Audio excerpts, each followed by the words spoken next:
But first, to start off this morning, the search continues for two people who went missing in the mountains of New Mexico. The Civil Air Patrol and state police are looking for a hiker who was last seen at the Pueblo campground, which is just south of Reserve, Saturday night.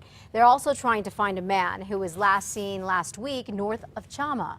The names of the two hikers have not yet been released. We will keep you posted on the search and rescue if any information becomes available.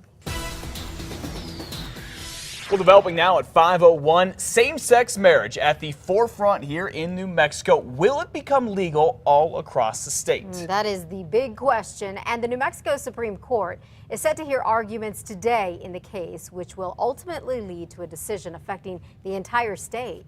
News 13's Samantha McDonald is live in the Newsplex to tell us more. Good morning, Sam. Good morning, Matt and Elizabeth. New Mexico could become the 15th state to legalize same-sex marriage, and the case being heard before the state's high court starting today is expected to be a heated and lengthy debate. The state Supreme Court will hear 2 hours of oral arguments from both sides today. This comes after all 33 county clerks in the state have appealed a lower court ruling in favor of same-sex marriage. If the Supreme Court upholds the district court's ruling, county clerks will be required to issue licenses to couples. The Bernalillo County Clerk says because the issue of same-sex marriage is of great interest nationally, we can expect a lengthy debate.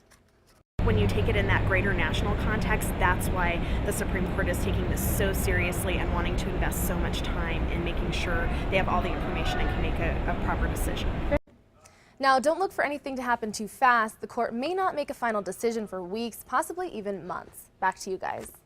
Okay, Samantha, thank you. By the way, about 1,000 same-sex couples have already gotten married in New Mexico. If the Supreme Court does not hold up that ruling, it is still unclear what will happen next. Of course, we will keep you posted on what happens. We will be streaming the hearing live, by the way, online. You can watch it at KRQE.com. Well, the State Environment Department is working on a decision on whether to give Roswell's controversial horse slaughterhouse a permit.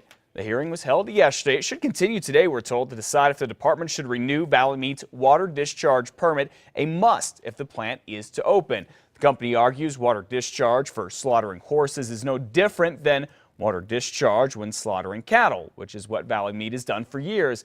Now, even if the department grants this permit, Valley Meat is still facing a big court battle from animal rights groups who say the federal government did not do an environmental study before giving the plant the okay to open.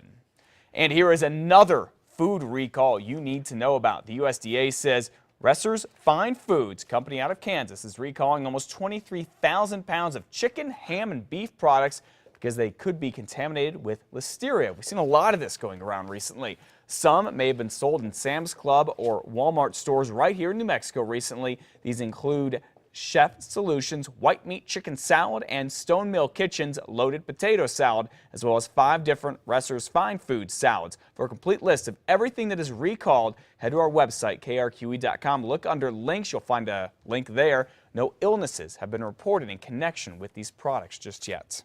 Chances are you know someone who has gotten stuck in traffic trying to get through the Paseo del Norte interchange project, or maybe it's been you, and the last thing they or probably you want to do is go shopping near the area. Well, in an effort to help businesses affected by the construction, the New Mexico Department of Transportation will have a free workshop October 28th, that's on Monday, for the businesses. The workshop is geared toward giving these businesses ideas on how to keep customers heading back to the stores.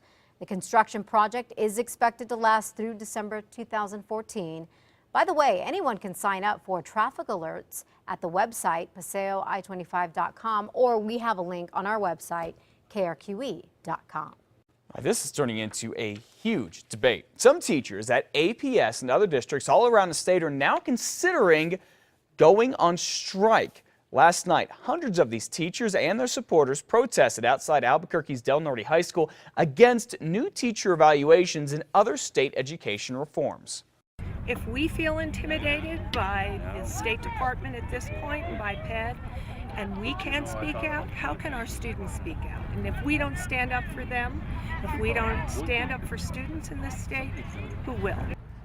Here's what this is about. The organizers of the protest say these new teacher evaluations place way too much emphasis on standardized test results, and they were put into effect without any input from the state legislature. But Governor Susana Martinez, who is fully behind these reforms, is not backing down on the issue. So we've got to reform it, and we've got to be bold about it, and we've got to do it now. We can't afford to lose 2 or 3 more grades of schools because we're taking our time. This is what's really startling about this. Some teachers say they may even go on strike because of this. The Albuquerque Teachers Union does have a no-strike clause in its contract, but the union president says she'd be willing to go to jail if necessary. Well, UNM is now auditing its law school's Student Bar Association to find out if it's been misusing money from student fees. The association has an authorized bank account to pay for things such as travel and conferences, but UNM says it discovered an unauthorized off-campus account that paid bills from liquor stores, nail salons, and even Tiffany's in San Francisco. The university is doing the audit to see if any laws have been broken. Elizabeth. Albuquerque's Eclipse Aerospace is in its final stages to begin delivering its new jet. Eclipse unveiled the new jet yesterday at a convention in Las Vegas, Nevada. Eclipse says the 550 can fly at 430 miles an hour at 41,000 feet and is the most fuel-efficient small jet in production today. It goes for almost $3 million. Once the jet gets FAA certification, the company plans to start delivering 2 a month to customers. Got to get me one of those. All right, if you want your children to get a gift from Toys for Tots this year, a great program ran by the U.S. Marines, you can register today. Go to the Cesar Chavez Community Center at 7505 Catherine Avenue Southeast. That's from 8:30 to 12:30 this morning. You do need to have a government-issued ID to register. You also have to have a birth certificate for each child and a bill to prove your address. To find out if you qualify, you can call the number on your screen, 505-836-8844. The Marines keep seeing greater needs for this every single year. By the way, you'll be able to help out later as we go through the holiday season right here on KRQE and our sister station, 2 Casa. Yeah.